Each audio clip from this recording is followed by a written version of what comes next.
জাহাঙ্গীরনগর বিশ্ববিদ্যালয় সি ইউনিটে তোমরা যারা ভর্তি পরীক্ষা দেবে তোমাদের জন্য এই ক্লাসটা অনেক বেশি গুরুত্বপূর্ণ।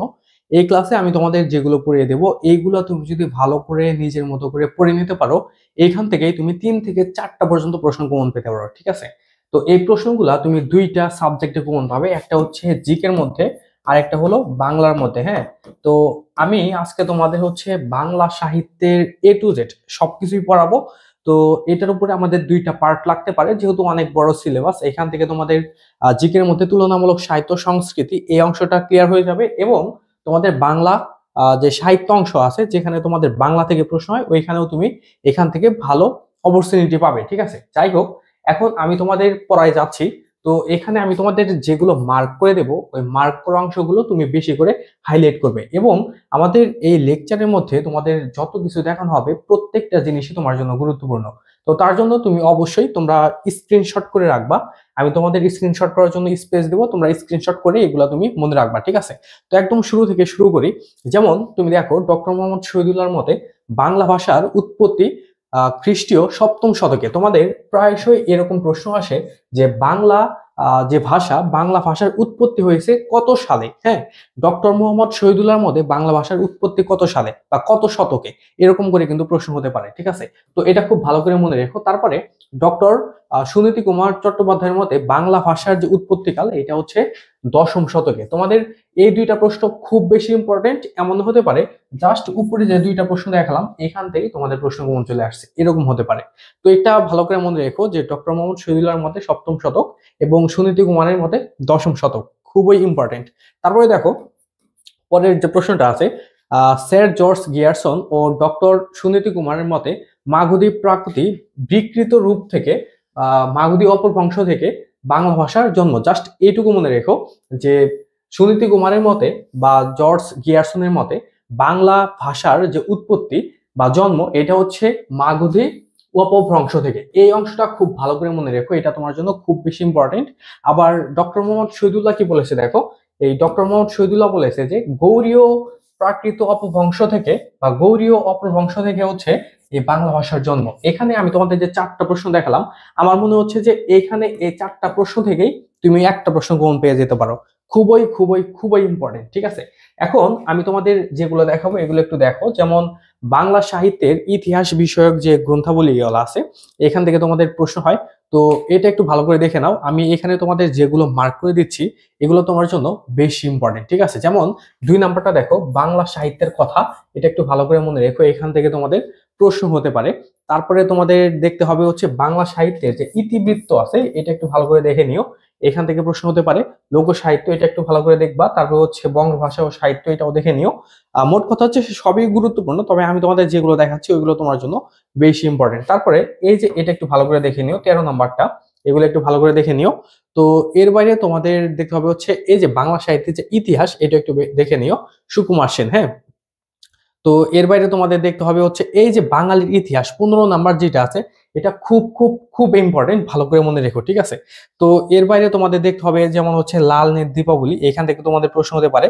তারপর বৈদ্যগান ও দোহা, এই প্রশ্নটাও তোমার জন্য খুব বেশি ইম্পর্টেন্ট। তো এটার মানে রচয়িতা হচ্ছে হরপ্রসাদ শাস্ত্রী, একটু ভালো করে মনে রেখো।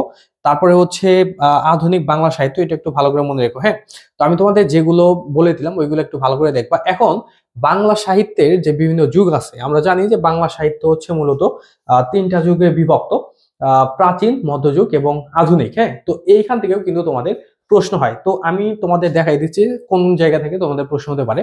তো দেখো, এই যে চর্যাপদ, এই চর্যাপদ হচ্ছে তোমার জন্য খুবই ইম্পর্টেন্ট।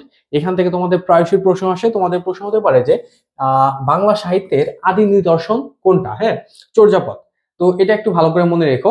আর এই চর্যাপদ থেকে শুরু করে এখন পর্যন্ত যতগুলা কাল হয়েছে সবগুলাকে 3টা যুগে ভাগ করা হয়েছে। 3টা যুগ একটু ভালো করে মনে রেখো। ঠিক আছে, প্রাচীন যুগ কত থেকে শুরু, যেমন সুনীতি কুমারের মতে প্রাচীন যুগ শুরু হয়েছে 950 খ্রিস্টাব্দ থেকে, আবার 950 থেকে 1200 খ্রিস্টাব্দ পর্যন্ত। আর শহীদুল্লাহর মতে হচ্ছে 650 থেকে 1200 পর্যন্ত। এটা একটু ভালো করে মনে রেখো। এই যে দুইজনের যে মতভেদ আছে এখান থেকে কিন্তু প্রশ্ন হয়। একজন ব্যক্তির কথা তুলে দিয়ে বলবে যে এইটা কে বলেছে। হ্যাঁ, এরকম করে কিন্তু প্রশ্ন তোমাদের হতে পারে। ঠিক আছে, আদি নিদর্শন দেখলা, চর্যাপদ। এর বাইরে তোমাদের প্রশ্ন হয় যে চর্যাপদের ভাষা কোনটা। প্রায়শই প্রশ্ন হয় যে চর্যাপদের ভাষা কোনটি? চর্যাপদের ভাষা হচ্ছে সান্ধ্য ভাষা, বা এটাকে আলো আঁধারির ভাষা বলা হয়, কারণ এটার ভাষাটা অনেকটাই দুর্বোধ্য, বোঝা যায় না, হ্যাঁ, এরকম আর কি। আর এখানে আরেকটা ব্যাপার হচ্ছে, এই চর্যাপদ কোন জায়গা থেকে মানে কালেক্ট করা হয়েছে, বা কোন জায়গা থেকে এটা পাওয়া গেছে, তারপরে হচ্ছে এটা কে কালেক্ট করেছে, যেমন হরপ্রসাদ শাস্ত্রী কত সালে করেছে, এগুলো থেকে কিন্তু তোমাদের প্রশ্ন হয়। তো এগুলো একটু ভালো করে মনে রেখো। তারপরে হচ্ছে তোমাদের মধ্যযুগ। এই মধ্যযুগ বলা হয় কত থেকে কত সাল পর্যন্ত? 1200 থেকে 1800 পর্যন্ত, ভালো করে মনে রেখো, ঠিক আছে। আর এই মধ্যযুগের দুইটা স্তর আছে, এটা একটু ভালো করে মনে রেখো। আমি তোমাদের বলছি, দেখো, এই ডিটেইলস গুলা অন্যান্য ভার্সিটির জন্য খুব বেশি যে ইম্পর্টেন্ট তা না, কিন্তু জাহাঙ্গীরনগরের জন্য তোমার এই বিষয়গুলা খুব বেশি ইম্পর্টেন্ট, কারণ জাবিতে এই ক্যাটাগরির প্রশ্ন কিন্তু হয়ে থাকে, ঠিক আছে। তো দেখো, মধ্যযুগের আদি স্তর এটা হচ্ছে তোমার, আচ্ছা, এটা একটু তোমরা তোমাদের মতো করে পড়ে নিও, হ্যাঁ। তো সবকিছু আসলে বলে দিতে গেলে অনেক টাইম লাগবে, তো এটা একটু ভালো করে বলে দিও, মানে পড়ে নিও। তো এখন মানে এই যে মধ্যযুগের যে আদি স্তরটা দেখলা, তো এই মানে স্তরে মানে কিছু সাহিত্যিক নিদর্শন আছে। এই সাহিত্যিক নিদর্শন থেকে তোমাদের প্রশ্ন হয়। তো এখন আমি তোমাদের এখানে যতগুলো দেখাচ্ছি প্রত্যেকটাই ইম্পর্টেন্ট, প্রত্যেকটাই পড়বা। তারপরে আমি তোমাদের বলে দিচ্ছি, যেমন এই যে এখানে প্রথমটা যে শ্রীকৃষ্ণ কীর্তন, তো এটা কে লিখছে? এটা হচ্ছে বরুচণ্ডী দাস, মনে রেখো। তারপরে হচ্ছে এই যে রামায়ণ, রামায়ণ পাঁচালী, এটা একটু ভালো করে মনে রেখো, কৃত্তিবাস। তারপরে হচ্ছে মহাভারত, এটা একটু ভালো করে মনে মনে রেখো, কবীন্দ্র পরমেশ্বর, এখান থেকেও প্রশ্ন হয়। তারপরে হচ্ছে এই চণ্ডীমণ্ডল, তারপরে হচ্ছে মনসা মণ্ডল, এখান থেকেও তোমাদের প্রশ্ন হয়। আর এখানে অত্যন্ত গুরুত্বপূর্ণ একটা প্রশ্ন হচ্ছে, এই মধ্যযুগে বাংলা সাহিত্যের দুইটা ধারা ছিল, একটা হচ্ছে কাহিনী কাব্য আর একটা হচ্ছে গীতিকাব্য। এখান থেকে কিন্তু তোমাদের প্রশ্ন হয়ে থাকে, হ্যাঁ।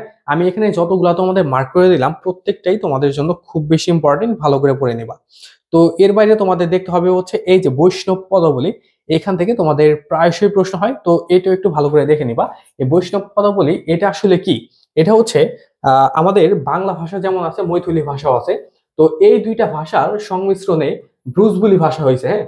আর এই ব্রুজবুলি ভাষাকেই তোমার হচ্ছে মানে এই ব্রুজবুলি ভাষায় যে বৈষ্ণব পদাবলী লেখা হয়েছে, ওইটাকে আসলে এটা ইন্ডিকেট করা হচ্ছে। বুঝতে পেরেছো? তো এ পর্যন্ত। এর বাইরে তোমাদের এখন দেখতে হবে হচ্ছে আধুনিক যুগ। এই আধুনিক যুগ এটা কত সাল থেকে শুরু হয়েছে? এটা হচ্ছে 1801 থেকে শুরু হয়েছে, এবং এখন পর্যন্ত মানে এখন পর্যন্ত আমাদের এই আধুনিক যুগ চলতেছে, হ্যাঁ। আর তুমি জাস্ট মনে রেখো এই যে এই প্রশ্নটা, এই আধুনিক যুগে বাংলা গদ্য সাহিত্যের সূচনা হয়েছে। মানে একটা সময়ে মানে হচ্ছে তোমার এই আধুনিক যুগের আগে বা মধ্যযুগ বা তুমি এর আগে বলো, ওই সময় আসলে তোমার পদ্য ছিল বা কবিতা। তো আমাদের যে গল্প বা গদ্য, এটার আসলে বিকাশ ঘটেছে এই সময়টাতে, হ্যাঁ। তো এটা একটু ভালো করে মনে রেখো। তারপরে বাংলা গদ্য সাহিত্যের ভাষা রীতি হচ্ছে দুইটা, একটা হচ্ছে সাধু আর একটা চলিত। আমি তোমাদের আবারও বলছি, এখান থেকে কিন্তু তোমাদের অবশ্যই অবশ্যই প্রশ্ন কমন থাকবে। তুমি জাস্ট পরীক্ষার হলে গিয়ে শুধু মিলাবা যে আমি যে বলেছিলাম এগুলো থেকে তোমাদের প্রশ্ন কমন আসছে। তো একটু ভালো করে এগুলো পড়ে নিবা। এখন আমরা দেখবো হচ্ছে চর্যাপদ। এই চর্যাপদ থেকে কিন্তু তোমাদের প্রশ্ন হয়ে থাকে, তো এটা একটু ভালো করে দেখো। যেমন এখানে কি বলা হচ্ছে যে প্রাচীন যুগের যে বাংলা সাহিত্য, এই বাংলা সাহিত্যের একমাত্র নির্ভরযোগ্য ঐতিহাসিক নিদর্শনটাই হচ্ছে এই চর্যাপদ, ঠিক আছে।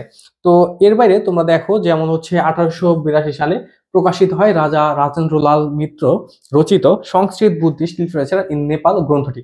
আচ্ছা, এটা তোমার জন্য খুব বেশি ইম্পর্টেন্ট না, লাগবে না। আচ্ছা, আমি এইখানে তোমাদের মার্ক করে দিচ্ছি, যেহেতু এটা একটু বড়, যেগুলো ইম্পর্টেন্ট সেগুলো আমি তোমাদের মার্ক করে দিচ্ছি, সেগুলো তুমি মানে এখান থেকে স্ক্রিনশট করে নিবা। এই যে এই লাইনটা তোমার জন্য ইম্পর্টেন্ট। ডক্টর হরপ্রসাদ শাস্ত্রী 1907 সালে নেপালের রাজ গ্রন্থাগার থেকে কতগুলো পদ আবিষ্কার করে, এইটাই হচ্ছে আমাদের এই চর্যাপদ, ঠিক আছে। আর এখানে আরেকটা বিষয় হলো, এই হরপ্রসাদ শাস্ত্রী কিন্তু ঢাকা বিশ্ববিদ্যালয়ের একজন শিক্ষক ছিল। তো এই পর্যন্ত তুমি মনে রেখো। এর বাইরে তোমরা জাস্ট মনে রেখো, যেমন হচ্ছে এই চর্যাপদকে বলা হয়, যেমন হচ্ছে তোমার হাজার বছরের পুরাণ বাঙ্গালা ভাষায় বৈদ্যগান ও দোহা। এটা একটু ভালো করে মনে রেখো, বৈদ্যগান ও দোহা, এখান থেকে তোমাদের প্রশ্ন হতে পারে, ঠিক আছে। এটা একটু ভালো করে মনে রেখো। এর বাইরে তোমাদের এখানে তেমন কিছু লাগবে না। এই যে এটা একটু ভালো করে মনে রেখো যে চর্যাপদ হলো বৈদ্য সহজিয়াদের সাধন সঙ্গীত, মানে এটা হচ্ছে সঙ্গীত ছিল। তো এটা একটু ভালো করে মনে রেখো। এর বাইরে তোমাদের এইখানে কোনটা লাগবে আমি দেখে নিচ্ছি, দাঁড়াও। আচ্ছা, মানে এখানে আরেকটা বিষয় হচ্ছে, এই যে আমি তোমাদের যে বলেছিলাম যে আলো আঁধারির ভাষা, বা শান্ত ভাষা কেন বলা হয়, এটার একটা ব্যাখ্যা এখানে দেওয়া আছে, তোমরা তোমাদের মতো একটু লিখে নিও। আর এখানে আরেকটা প্রশ্ন মানে প্রায়শই হয়, সেটা হলো এই চর্যাপদ কোন সময়ে বা কোন শাসনামলে লেখা হয়েছে। আমরা যে বাংলা সাহিত্যের মানে বাংলার যখন ইতিহাস পড়েছি, তখন আমরা পড়েছিলাম যে আমাদের হচ্ছে এই অঞ্চলটা বিভিন্ন বংশ দ্বারা শাসিত হয়েছে। যেমন পাল বংশ ছিল, সেন বংশ ছিল, মৌর্য যুগ, গুপ্ত যুগ, এগুলো আমরা জানি। তো এই যে পাল আমল বা পাল শাসন আমলে হচ্ছে এই চর্যাপদ লেখা শুরু হয়েছিল। হ্যাঁ, এটা একটু ভালো করে মনে রেখো। তো এই পর্যন্ত একটু ভালো করে মনে রেখো। তারপরে এই যে তোমাদের অনেক সময় প্রশ্ন হতে পারে যে এই চর্যাপদের যে ভাষা বা দুঃখিত ভাষা না, ধর্ম, চর্যাপদের যে ধর্ম, এই ধর্ম নিয়ে সর্বপ্রথম কে আলোচনা করে, এটা হবে ডক্টর মোহাম্মদ শহীদুল্লাহ, এবং কত সালে করে, 1927 সালে। ঠিক আছে, এখান থেকে তোমাদের প্রশ্ন হতে পারে, একটু ভালো করে মনে রেখো। এবং যা যা তোমাদের মার্ক করে দিলাম এগুলো একটু স্ক্রিনশট করে রাখো, এবং এগুলা কিন্তু তোমাদের পড়তে যে খুব বেশি টাইম লাগবে এরকম না।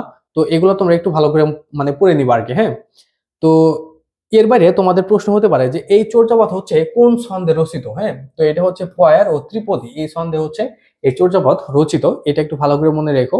আর এখানে আমি তোমাদের যে স্লাইডটা দেখাচ্ছি, এটা আসলে খুবই মানে এক্সট্রাক্ট করে তৈরি করা, মানে হচ্ছে অনেক যাচাই বাছাই করে তৈরি করা হয়েছে।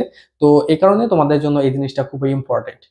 তো এই যে এই প্রশ্নটাও তোমার জন্য অনেক ইম্পর্টেন্ট, সেটা হলো চর্যাপদের প্রথম ভাষাতাত্ত্বিক বৈশিষ্ট্য আলোচনা করেন সুনীতি কুমার চট্টোপাধ্যায়, তার কোন গ্রন্থে, মানে এই গ্রন্থে আলোচনা করা হয়েছে। তো এই গ্রন্থের নামটা একটু মনে রেখো, যেমন এটাকে তুমি সংক্ষেপে মনে রাখতে পারো OBDL। এটার ফুল মিনিং হচ্ছে origin and development of Bengali language. তোমাদের অনেক সময় প্রশ্ন হতে পারে যে এটার অ্যাব্রিভিয়েশন বা ফুল মিনিং কি, বা এটা কে রচনা করেছে, এখান থেকেও তোমাদের প্রশ্ন হতে পারে। ঠিক আছে, এই গ্রন্থের মাধ্যমে এই সুনীতি কুমার মানে প্রমাণ করে যে চর্যাপদের যে ভাষা ছিল, সেই ভাষাটা ছিল বাংলা। তোমাদের প্রশ্ন হতে পারে যে চর্যাপদের ভাষা ছিল বাংলা, এটা সুনীতি কুমার চট্টোপাধ্যায় কোন গ্রন্থের মাধ্যমে বা কোন রচনার মাধ্যমে প্রমাণ করেছে, এইখান থেকেও কিন্তু তোমাদের প্রশ্ন এইভাবে হতে পারে, তার কারণে এভাবে তোমরা মনে রাখবা। আর এই যে ডক্টর মোহাম্মদ শহীদুল্লাহ, তার মতে এই চর্যাপদের ভাষা ছিল বঙ্গ কামরূপী। হ্যাঁ, এগুলাও ভালো করে মনে রেখো। তো এর বাইরে তোমাদের কোনটা লাগবে, যেমন এই যে এইটা তুমি একটু মনে রেখো যে চর্যাপদ মূলত গানের সংকলন, এইটা। আরেকটা হচ্ছে চর্যাপদের সংস্কৃত টিকাকার হচ্ছে মুনি দত্ত, এখান থেকেও তোমাদের প্রশ্ন হতে পারে। তারপরে চর্যাপদের পদের সংখ্যা কত, এখান থেকে প্রশ্ন হতে পারে 51টা, এবং এখানে 51টা সংগ্রহ করা যায় না, এখানে 46.5টা পদ এখান থেকে সংগ্রহ করা গেছে। হ্যাঁ, তো এই পর্যন্ত মনে রেখো, এর বাইরে তোমাদের এখান থেকে কিছু লাগবে না। তো এর বাইরে তোমাদের এটা একটু দেখে নিও, যেমন চর্যাপদের মোট পদকর্তা কয়জন, 24 জন, এটা একটু মনে রেখো। তো এটা একটু ভালো করে মনে রেখো। তারপরে এই যে চর্যাপদের যে কবি ছিল, কবি সাহিত্যিক, তাদের কিন্তু নামের শেষে পা যুক্ত ছিল, যেমন তোমরা শুনেছো যে হচ্ছে লুই পা, কুকুরি পা। হ্যাঁ, তো এরকম কিন্তু তোমরা শুনেছো এরকম আর কি। তো এটা একটু ভালো করে মনে রেখো। তো চর্যাপদের যতজন কবি সাহিত্যিক ছিল, তার মধ্যে ধরো হচ্ছে লুই পা, কুকুরি পা, এগুলা থেকে তোমাদের নর্মালি বেশি প্রশ্ন হয়ে থাকে আর কি। হ্যাঁ, তো এগুলো তোমরা একটু ভালো করে দেখে নিতে পারো, এখান থেকে তোমাদের প্রশ্ন হতে পারে। তো এর বাইরে তোমাদের কোনগুলো দেখতে হবে আমি তোমাদের বলে দিচ্ছি। আচ্ছা, আহ এই যে এটা একটু মনে রেখো যে চর্যাপদের যে প্রধান কবি ছিল, সে ছিল হচ্ছে কাহুপা, ভালো করে মনে রেখো। হ্যাঁ, এখান থেকেও তোমাদের প্রশ্ন হতে পারে। তো এর বাইরে তোমাদের কোনটা লাগবে, আচ্ছা এই পর্যন্ত তোমরা হচ্ছে দেখে নিও। এরপরে হচ্ছে এখানে চর্যাপদের কিছু পঙ্গতি আছে, তো এখানে তোমাদের এগুলা লাগবে না। তো এর বাইরে আমাদের দেখতে হবে হলো এই যে আমি তোমাদের যে প্রথমে বলেছিলাম যে চর্যাপদের রচনাকাল নিয়ে সুনীতি কুমার এবং ডক্টর মোহাম্মদ শহীদুল্লাহর যে মতভেদ আছে, ওইটা হচ্ছে আবারও এখানে বলা আছে। তো এটা তোমরা একটু দেখে নিও, মানে হচ্ছে সেম জিনিস, তার জন্য আবারও বলছি না। তো এখন আমরা হচ্ছে এখানে তোমাদের কিছু গুরুত্বপূর্ণ প্রশ্ন দেখাচ্ছি। যেমন এখানে তোমরা গুরুত্বপূর্ণ কিছু প্রশ্ন দেখতে পাচ্ছ, এখানে প্রত্যেকটা তুমি একটু স্ক্রিনশট করে রাখো, আমি তোমাদের একটু স্ক্রিনশট করার জন্য একটু টাইম দিচ্ছি। তো এই প্রশ্নগুলো তোমরা একটু ভালো করে পড়ে নিবা। এখানে আমি তোমাদের প্রশ্নগুলো পড়িয়ে দেখাচ্ছি না, কারণ এখানে অনেকগুলো প্রশ্ন আছে, সবগুলো আসলে পড়িয়ে তোমাদের দেখানো সম্ভব না। তো আমি তোমাদের হচ্ছে এই প্রশ্নগুলোর পরে আমাদের যে আরো মানে প্রশ্ন আছে, মানে হচ্ছে আরো যে আমাদের প্যারা আছে, ওই প্যারাগুলো তোমাদের পড়াই দিচ্ছি, ওইখান থেকে তোমাদের প্রশ্ন হবে। তো এখানে যতগুলো তোমরা দেখতে পাচ্ছ, তোমরা হচ্ছে তোমাদের মতো করে একটু এখানে স্ক্রিনশট করে রাখবা। ঠিক আছে, কারণ এখান থেকে কিন্তু তোমাদের প্রশ্ন হবে। দেখো এখানে আমাদের কিন্তু অনেক প্রশ্ন এখানে, প্রত্যেকটা প্রশ্নই ধরতে গেলে তোমার জন্য ইম্পর্টেন্ট, এবং এগুলা পড়তে যে তোমার খুব বেশি সময় লাগবে এরকম কিন্তু না। তো এগুলা তোমরা হচ্ছে পড়ে নিও। তো আমি হচ্ছে তারপরে যাচ্ছি, একটু ওয়েট করো। আচ্ছা, তোমাদের একটু হয়তো স্ক্রিনশট করতে কষ্ট হতে পারে, তারপরেও তুমি একটু করে নিও, কারণ এখানে আমি প্রত্যেকটার জন্য যদি অনেকক্ষণ করে ওয়েট করি তাহলে অনেক লেট হয়ে যাবে। তো এগুলা তুমি হচ্ছে পজ করে করে তোমরা হচ্ছে একটু স্ক্রিনশট করে নিও। ঠিক আছে, আচ্ছা, দেখো এখানে অনেক কোশ্চেন এগুলা থেকে তোমাদের প্রশ্ন হবে। আচ্ছা, আমি এখন হচ্ছে তোমাদের তারপরে আসছি, যেমন হচ্ছে রামায়ণ মহাভারত, তো এগুলা থেকেও তোমাদের প্রশ্ন হতে পারে, তো এগুলো আমি তোমাদের দাগাই দেবো। তার আগে আমি তোমাদের একটা অ্যানাউন্সমেন্ট দিচ্ছি। আমাদের কিন্তু জাবির জন্য বর্তমানে হচ্ছে দুইটা ব্যাচ রয়েছে, আমাদের মডেল টেস্ট ব্যাচ রয়েছে এবং আমাদের কোর্স রয়েছে। তো তুমি আমাদের মডেল টেস্ট ব্যাচ বা কোর্স যেখানেই অ্যাডমিট হও না কেন, এখানে আমাদের যে লেকচার শিটগুলো তুমি দেখতে পাচ্ছ, তুমি যদি আমাদের জাস্ট মডেল টেস্ট ব্যাচে ভর্তি হও, আমাদের মডেল টেস্ট ব্যাচের ফি মাত্র 350 টাকা। তো আমাদের এই মডেল টেস্ট ব্যাচ থেকেই এখানে তুমি যে লেকচার শিটটা দেখতে পাচ্ছ, এই ক্যাটাগরির তুমি আরো প্রায় হচ্ছে 15টার মতো লেকচার শিট পাবে। তারপরে তোমরা হচ্ছে ইংলিশের উপরে ইংরেজি সাহিত্য, তারপরে হচ্ছে তোমার বাংলা, তো সবকিছুর উপরে তুমি ধরতে গেলে 15 থেকে 20টার মতো লেকচার শিট পাবে শুধু আমাদের মডেল টেস্ট ব্যাচ থেকে। এবং তুমি এখানে জাহাঙ্গীরনগরের জন্য স্পেশালি হচ্ছে জিকে সম্পূর্ণ দাগানো একটা বইয়ের পিডিএফও পাবে, যেগুলো থেকে তুমি জাস্ট বিশ্বাস করো, জাহাঙ্গীরনগরের জন্য আমাদের মডেল টেস্ট ব্যাচ থেকেই তুমি ধরতে গেলে হচ্ছে তোমার 80টা যে প্রশ্ন হবে, 80টা প্রশ্ন থেকে আমি যতগুলো তোমাদের দেখাবো এখান থেকে তোমরা প্রায় হচ্ছে 50টার মতো প্রশ্ন জাস্ট হচ্ছে আমাদের মডেল টেস্ট ব্যাচ থেকেই কমন পাবে, ঠিক আছে? তো আমাদের মডেল টেস্ট ব্যাচে অ্যাডমিট হতে পারো, 350 টাকা ফি, এবং এটার সাথে তোমরা একটা ইংরেজির রেকর্ড কোর্সও ফ্রিতে পেয়ে যাবা, ঠিক আছে? তো তোমরা যদি আমাদের মডেল টেস্ট ব্যাচে অ্যাডমিট হতে চাও, এখানে একটা নাম্বার দিয়ে দিচ্ছি, এই নাম্বারে তোমরা যোগাযোগ করবে। আর আমাদের ফি কিন্তু খুবই কম, তো এটা হচ্ছে তোমাদের জন্য অফারে কমাই দেওয়া হয়েছে। তো আমাদের ফি কিন্তু মডেল টেস্টে 500 টাকা, কারণ হচ্ছে এখানে আমাদের অনেক কিছু দেওয়া হচ্ছে। অ্যাডমিট হতে চাইলে এখানে যে নাম্বারটা দেওয়া আছে এই নাম্বারে তোমরা হোয়াটসঅ্যাপে যোগাযোগ করবে। এর বাইরে আমাদের কোর্সও আছে জাবির জন্য, যেটার ফি হচ্ছে মাত্র 1090 টাকা। আমাদের এই কোর্সে যদি তোমরা ভর্তি হতে চাও তাহলে হচ্ছে এই নাম্বারেই তোমরা হোয়াটসঅ্যাপে যোগাযোগ করবে। জাবিতে তোমার যা যা দরকার তার সবকিছুই পাবে আমাদের এই কোর্স থেকে। আর আমাদের এই কোর্সটা পরিচালিত হবে হচ্ছে ইংরেজি এবং জিকের উপরে, কারণ জাবিতে যারা ভালো করে বা চান্স পায় তারা জিকেতে বা ইংরেজিতে ভালো করে চান্স পায়, আর যারা চান্স পায় না তারা হচ্ছে এই দুটোর মধ্যে খারাপ করে চান্স পায়। এবং বাংলার উপরে তোমরা আমাদের এখানে লেকচার শিট পাবে, এবং বাংলাতে কিভাবে ভালো করতে পারো এটার উপরে তোমরা গাইডলাইন মূলক ক্লাস পাবে, এবং বাংলা ব্যাকরণের যেগুলো ইম্পর্টেন্ট টপিক যেমন সমাস কারক এগুলোর উপরেও তোমরা হচ্ছে ক্লাস পেয়ে যাবে আর কি। হ্যাঁ, তো ওভারঅল একটা কমপ্লিট প্যাকেজ, তুমি হচ্ছে মাত্র 1090 টাকায় ভর্তি হতে পারবে। আর তুমি যদি মনে করো যে আমাদের দুইটা ব্যাচে একসাথে ভর্তি হবে, তাহলে মাত্র 1300 টাকায় ভর্তি হতে পারবে। দুইটা ব্যাচে অ্যাডমিট হতে চাইলে এই নাম্বারে তোমরা এখনই হোয়াটসঅ্যাপে যোগাযোগ করো, ঠিক আছে? আর জাবির জন্য কিন্তু তোমাদের খুব বেশি সময় নেই, এখন থেকেই আমাদের এই স্লাইড গুলা নিয়ে তুমি হচ্ছে তোমার মতো করে পড়াশোনা শুরু করে দাও, ঠিক আছে? আর আমাদের আহ আরেকটা ক্লাস নেওয়া লাগবে এটার উপরে, কারণ এই স্লাইডটা অনেক বড়। তো এই স্লাইডের উপরে তোমরা যারা হচ্ছে খুব দ্রুত ক্লাস চাচ্ছ, তোমরা একটু আমাকে কমেন্টে জানাবা। তোমাদের রেসপন্স যদি ভালো থাকে তাহলে আমি মানে ভেরি সুন তোমাদের এই ক্লাসটা আবার নতুন করে নিউ ক্লাস দেবো। হ্যাঁ, তো এই টপিকের উপরে আর কি। যাই হোক, এখন আমাদের আসা যাক নেক্সট কোশ্চেনে। যেমন রামচরিত অবলম্বনে সংস্কৃত ভাষায় রামায়ণকে লিখেছে, তোমাদের প্রশ্ন হতে পারে যে রামায়ণকে লিখেছে, রামায়ণ লিখেছে বাল্মীকি, এখান থেকে তোমাদের প্রশ্ন হতে পারে, ঠিক আছে? আর বাল্মীকির মূল নাম তো এটা তোমাদের লাগবে না, থাক। তো বাল্মীকি এটা থেকে তোমাদের বাংলা বানানের মধ্যেও কিন্তু প্রশ্ন হয়ে থাকে, তো এটা একটু ভালো করে পড়ে দিও, ঠিক আছে? এর বাইরে তোমাদের এখানে কি লাগবে? আচ্ছা, এর বাইরে তোমাদের লাগবে না। তো এই যে এইটা তোমাদের জন্য ইম্পর্টেন্ট এই প্রশ্নটা, সেটা হলো রামায়ণের অনুবাদককে বা প্রথম অনুবাদককে, এটা একটু ভালো করে মনে রেখো। কৃত্তিবাস ওঝা, এটা তোমাদের জন্য খুবই খুবই খুবই ইম্পর্টেন্ট একটা কোশ্চেন। এর বাইরে তোমাদের হচ্ছে মহাভারত, তো এটা সংস্কৃত ভাষায় লেখা, তো এটা একটু ভালো করে মনে রেখো। আর এটার মূল রচয়িতাকে কৃষ্ণ দ্বৈপায়ন ব্যাসদেব, তো এখান থেকে তোমাদের প্রশ্ন হতে পারে। এবং এই মহাভারতের প্রথম অনুবাদককে কবীন্দ্র পরমেশ্বর, এখান থেকেও তোমাদের প্রশ্ন হতে পারে। তো এগুলো তোমরা একটু ভালো করে মনে রেখো। আর এর বাইরে তোমাদের যেটা দেখতে হবে, যেমন এই যে গৌড়ের সুলতান হুসেন শাহ, সুলতান হুসেন শাহ তার পৃষ্ঠপোষকতায় হচ্ছে এই মহাভারত রচনাটা কি করা হয়েছে, বাংলায় অনুবাদ করা হয়েছে। বাংলা না, আসলে অনুবাদ করা হয়েছে আর কি, ঠিক আছে? যাই হোক, তো এভাবে তোমরা একটু ভালো করে মনে রেখো। এরপরে হচ্ছে ভগবত, তো এটা তোমাদের লাগবে না। তো কোরআন শরীফ, এখান থেকে তোমাদের প্রশ্ন হতে পারে, যেমন হচ্ছে কোরআন শরীফের বাংলায় প্রথম অনুবাদ কে করে, গিরিশচন্দ্র সেন, এগুলো একটু ভালো করে মনে রেখো। এর বাইরে হচ্ছে শাহ মোহাম্মদ সগির, এখান থেকেও তোমাদের প্রশ্ন হতে পারে, এইটাও তোমাদের জন্য খুবই ইম্পর্টেন্ট একটা কোশ্চেন, ঠিক আছে? যেমন 15 শতকের কবি শাহ মোহাম্মদ সগির ইউসুফ জুলেখা কাব্য রচনা করেন, তোমাদের প্রশ্ন হতে পারে যে ইউসুফ জুলেখা কে রচনা করেন, এটার অ্যান্সার কি হবে? শাহ মোহাম্মদ সগির, এখান থেকে তোমাদের প্রশ্ন হতে পারে, ঠিক আছে? তো এর বাইরে তোমাদের আরেকটা দেখতে হবে যে মধ্যযুগের প্রথম মুসলিম কবি ছিল হচ্ছে এই শাহ মোহাম্মদ শবীর, এখান থেকে প্রশ্ন হতে পারে। তো এটা একটু ভালো করে মনে রেখো। তারপরে হচ্ছে দৌলত উজির বাহরাম খান, এখান থেকে তোমাদের যেটা দেখতে হবে সেটা হলো এই যে লায়লা মজনু বা হচ্ছে আমরা যে লাইলি মজনু যে শুনি, এই লাইলি মজনু হচ্ছে রচনা করেন। হ্যাঁ, তো এখান থেকে মনে হতে পারে। আর এই কাহিনীর উৎস হলো আরবি লোকগাথা। হ্যাঁ, এখান থেকে তোমাদের প্রশ্ন হতে পারে। তো এর বাইরে হচ্ছে আলাউল, আলাউলের মধ্যে তোমার কোনটা লাগবে আমি তোমাদের বলছি। যেমন এই যে পদ্মাবতী, তোমরা নাম শুনেছো না, এই পদ্মাবতী রচয়িতা সে, এখান থেকে তোমাদের প্রশ্ন হতে পারে।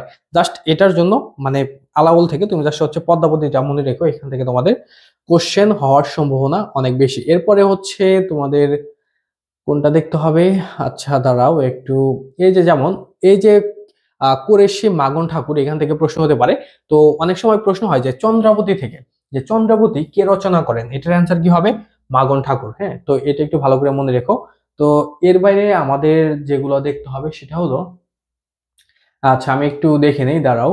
আচ্ছা এগুলো তোমরা একটু দেখে নিও, আমি হচ্ছে নেক্সটে যাচ্ছি। যেমন আধুনিক যুগ ও বাংলা গদ্যের উদ্ভব, তো এইখান থেকে তোমাদের কোশ্চেন হতে পারে। যেমন আধুনিক যুগের দুইটা পর্যায় রয়েছে, ঠিক আছে। মানে প্রথম পর্যায়টা হচ্ছে 1800 থেকে 1860 সাল পর্যন্ত এটা, আর এটা হলো 1861 থেকে সম্প্রতিকাল পর্যন্ত, ঠিক আছে। এটা হচ্ছে দ্বিতীয় পর্যায়। আর আধুনিক যুগে বাংলা গদ্য রীতির প্রচলন ঘটে। অনেক সময় প্রশ্ন হয় যে বাংলা গদ্য রীতির প্রচলন ঘটে কোন যুগে, এখান থেকে কিন্তু তোমাদের প্রশ্ন হতে পারে, ভালো করে মনে রেখো। তারপরে এই যে এই কোশ্চেনটা তোমাদের জন্য অনেক ইম্পর্টেন্ট, 1778 খ্রিস্টাব্দে ব্রাসি হ্যালহেড বাংলা ভাষায় মানে ইংরেজি ভাষায় সর্বপ্রথম বাংলা ব্যাকরণ রচনা করেন, এখান থেকে তোমাদের প্রশ্ন হতে পারে। এবং এই ব্যাকরণ গ্রন্থের নাম কি ছিল, a grammar of the Bengali language, ঠিক আছে, এটা একটু ভালো করে মনে রেখো। তো এর বাইরে এই যে ফোর্ট উইলিয়াম কলেজ, এখান থেকেও তোমাদের কোশ্চেন হতে পারে, ঠিক আছে। যেমন লর্ড ওয়েলেসলি 1800 খ্রিস্টাব্দে, তারিখ লাগবে না, কলকাতার লালবাজারে ফোর্ট উইলিয়াম কলেজ প্রতিষ্ঠিত করেন, তো এখান থেকে প্রশ্ন হতে পারে। তো এর বাইরে তোমাদের দেখতে হবে এখানে যে 1801 সালে এই ফোর্ট উইলিয়াম কলেজে বাংলা বিভাগ চালু হয়, এখান থেকে কোশ্চেন হতে পারে, ঠিক আছে। এর বাইরে তোমাদের দেখতে হবে যে এই ফোর্ট উইলিয়াম কলেজের বাংলা বিভাগের অধ্যক্ষ ছিল উইলিয়াম কেরি, এখান থেকে তোমাদের প্রশ্ন হতে পারে, ঠিক আছে। এর বাইরে হচ্ছে তোমাদের এখানে ঈশ্বরচন্দ্র বিদ্যাসাগর থেকে প্রশ্ন হতে পারে, মানে এই কলেজের সাথে। যেমন এই ঈশ্বরচন্দ্র বিদ্যাসাগর ফোর্ট উইলিয়াম কলেজে পণ্ডিত হিসেবে যোগদান করে 1841 সালে, তো এইটাও তোমাদের জন্য ইম্পর্টেন্ট একটা প্রশ্ন, এগুলো একটু মনে রেখো। তারপরে রাজা রামমোহন রায়, এখান থেকেও তোমাদের প্রশ্ন হতে পারে। যেমন ব্রাহ্ম সমাজের প্রতিষ্ঠাতাকে, এখান থেকে প্রশ্ন হয়। এই ব্রাহ্ম সমাজের প্রতিষ্ঠাতা হচ্ছে এই রাজা রামমোহন রায়। তো ইনি এইটার মাধ্যমে হচ্ছে একেশ্বরবাদী হচ্ছে চিন্তা ভাবনা লালন করে এটা আসলে লিখেছিলেন, এবং এইটা এই ব্রাহ্ম সমাজ প্রতিষ্ঠিত করেন 1828 সালে, এটা একটু ভালো করে মনে রেখো। আর এই যে তারা আন্দোলনের ফলে বা হচ্ছে রাজা রামমোহন রায় যে পৃষ্ঠপোষকতায় লর্ড বেন্টিং 1829 সালে সতীদাহ প্রথা বিলোপ করে, ঠিক আছে। মানে এই সতীদাহ প্রথা হচ্ছে এরকম, মানে হিন্দুদের মধ্যে এই সংস্কৃতি প্রচলিত ছিল আর কি, যে যদি হাজবেন্ড মারা যায় তাহলে হচ্ছে তার ওয়াইফকে আগুনে পুড়ে ফেলে আর কি, এরকম, ঠিক আছে। তো এখানে আসলে তোমার একটা ইতিহাস আছে, সেটা হলো মানে এইখানে অনেকেই ইচ্ছাকৃতভাবে মানে নিজে আগুনে ঝাঁপ দিত। আর অনেকেই মানে ওইখানে যেহেতু মানে ওই সময়টায় যেহেতু হচ্ছে এটা কালচার ছিল বা একটা ধরো হচ্ছে কালো অধ্যায় ছিল, ওই সময় যারা আসলে এই সতীদাহতে যেতে চাইতো না তাদের হচ্ছে হাত পা বেঁধে নিয়ে যেত, নিয়ে হচ্ছে আগুনে নিক্ষেপ করতো। এবং ওইখানে যদি কেউ কান্নাকাটি করতো, মানে আগুনে নিক্ষেপ করছে কান্নাকাটি তো করবেই, তো ওই চিৎকার যেন হচ্ছে বাইরে না আসে, এই কারণে হচ্ছে ওইখানে বিভিন্ন মানে বাদ্যযন্ত্র বা ঢোল বাজানো হতো আর কি, ঠিক আছে। এটা আসলে খুবই মানে পিশাচের মতো কাজ ছিল আর কি। যাই হোক, এখন আমাদের এখন দেখতে হবে হচ্ছে সাময়িক পত্র, এখান থেকে তোমাদের প্রশ্ন হয়, মানে এটা তোমাদের জন্য হচ্ছে কি পরিমাণ ইম্পর্টেন্ট। এটা হচ্ছে তোমাদের জাবিতে যেহেতু বিষয়ভিত্তিক জিকে থেকে তোমাদের প্রশ্ন হবে, তো এখানে তোমাদের যে সাংবাদিকতা আছে, এই সাংবাদিকতা অংশেও কিন্তু তোমাদের এইখান থেকে প্রশ্ন হতে পারে। তার কারণে এই জায়গাটাও তোমাদের ভালো করে দেখতে হবে। যেমন দিগদর্শন, তো এটা কত সালে প্রকাশিত হয়, সালটা মনে রেখো, এবং এটার সম্পাদক কে ছিল মার্শম্যান। তারপরে সমাচার দর্পণ, এটা ছিল সাপ্তাহিক পত্রিকা এবং এটার সম্পাদক ছিল মার্শম্যান। তারপরে বাংলা গ্যাজেট, এটাও ছিল সাপ্তাহিক, আর এটার সম্পাদক গঙ্গা কিশোর ভট্টাচার্য। তারপরে হচ্ছে সংবাদ কৌমুদী, এটাও তোমাদের জন্য ইম্পর্টেন্ট, রাজা রামমোহন রায়। এরপরে হচ্ছে তোমাদের দেখতে হবে সংবাদ প্রভাকর ঈশ্বরচন্দ্র গুপ্ত। ঈশ্বরচন্দ্র গুপ্ত এবং ঈশ্বরচন্দ্র বিদ্যাসাগর দুইজন কিন্তু আলাদা ব্যক্তি, তো দুইজনকে আবার একসাথে গুলিয়ে ফেলো না, ঠিক আছে। তো এর বাইরে দেখতে হবে হচ্ছে আমাদের ঈশ্বরচন্দ্র গুপ্ত। তো যুগ সন্ধিক্ষণের কবি বলতে আসলে বোঝানো হয় যে 1760 থেকে 1860 এই 100 বছরকে, হ্যাঁ। আর ভারতচন্দ্রের মৃত্যুর পরে পরবর্তী 100 বছর যুগ সন্ধিক্ষণ নামে পরিচিত। তো এই ঈশ্বরচন্দ্র গুপ্ত বাংলা সাহিত্যের প্রথম আধুনিক কবি, এটা থেকে তোমাদের প্রশ্ন হতে পারে। আর এই যে সংবাদ প্রভাকর, এটা হচ্ছে ঈশ্বরচন্দ্র সম্পাদিত পত্রিকা। তো এটা একটু ভালো করে মনে রেখো। এরপরে হচ্ছে ঈশ্বরচন্দ্র বিদ্যাসাগর। তো বাংলা সাহিত্যের শিল্পসম্মত গদ্যের জন্য আসলে ঈশ্বরচন্দ্র বিদ্যাসাগর পরিচিত। তো এই বিদ্যাসাগরের পারিবারিক উপাধি ছিল বন্দ্যোপাধ্যায়, ঠিক আছে। আর সংস্কৃত কলেজ থেকে মাত্র 19 বছর বয়সে সে বিদ্যাসাগর উপাধিতে ভূষিত হন আর কি। তো তোমাদের প্রশ্ন হতে পারে যে এই বিদ্যাসাগর উপাধি আসলে সে কোন জায়গা থেকে পায়। এটার অ্যান্সার হবে সংস্কৃত কলেজ, ভালো করে মনে রাখো। আর তার আন্দোলনের ফলেই কিন্তু আলটিমেটলি 1856 সালে বিধবা বিবাহ যেটা, ওইটা হচ্ছে, এই আইনটা হচ্ছে পাশ হয়। তো এখান থেকে তোমাদের প্রশ্ন হতে পারে। আর 1870 খ্রিস্টাব্দে বিদ্যাসাগর তার পুত্র নারায়ণ চন্দ্রকে এক বিধবা মহিলার সঙ্গে বিয়ে দিয়ে এই আইনের যে প্রাতিষ্ঠানিক রূপ, ওইটা হচ্ছে মানে সে প্রদান করে আর কি। মানে সে নিজেই সর্বপ্রথম তার ছেলেকে একজন বিধবার সাথে বিবাহ বন্ধনে আবদ্ধ করে আর কি, ঠিক আছে। তো যাই হোক, আজকে অনেক বড় একটা আলোচনা করলাম। আমি তোমাদের আজকে যা যা দেখাই দিলাম প্রত্যেকটা অংশ একটু ভালো করে দেখে নিও। এখান থেকে তোমাদের ডেফিনেটলি কোশ্চেন কমন থাকবে, প্রত্যেকটা অংশ খুব ভালো করে দেখবা, ঠিক আছে। তো আজকে এই পর্যন্তই থাকুক, আমরা পরবর্তী অংশ হচ্ছে অন্য ক্লাসে দেখবো, কারণ এটা হচ্ছে অনেক বড় একটা চ্যাপ্টার। তো এটা দেখলে তোমাদের অনেকটাই ক্লিয়ার হয়ে যাবে। আর আমাদের ব্যাচের কথা যে বললাম, আমাদের ব্যাচ তোমাদের জন্য খুব বেশি ইফেক্টিভ হবে জাবির জন্য, কারণ জাবির প্রশ্নের প্যাটার্নটা হচ্ছে ভিন্ন। আমাদের এখানে একদম জাবি প্যাটার্নে তোমাদের প্রস্তুতি নেওয়ানো হবে, যাতে তুমি একটা ইফেক্টিভ প্রিপারেশন নিতে পারো, ঠিক আছে। আর আমি তোমাদের এখানে গাইড করব। আমি নিজেও জাবি ইউনিটে 14তম ছিলাম, ইংলিশে 10ম ছিলাম। তো আমার নিজের অভিজ্ঞতা থেকেও কিন্তু তোমাদের এখানে গাইড করা হবে। তো ওভারঅল একটা সেরা প্রিপারেশন নিতে পারবে আর কি তুমি, হ্যাঁ। তো চাইলে আমাদের ব্যাচে অ্যাডমিট হতে পারো, দুইটা ব্যাচ একসাথে মাত্র 1300 টাকা ভর্তি হতে পারবে। আর কোর্সে ভর্তি হলে 1090 এবং জাস্ট মডেল টেস্টে 350। যাই হোক, আজকে আলোচনা আমাদের এই পর্যন্তই ছিল। তো সবাই ভালো থেকো, সবার জন্য শুভকামনা রইল। বাই।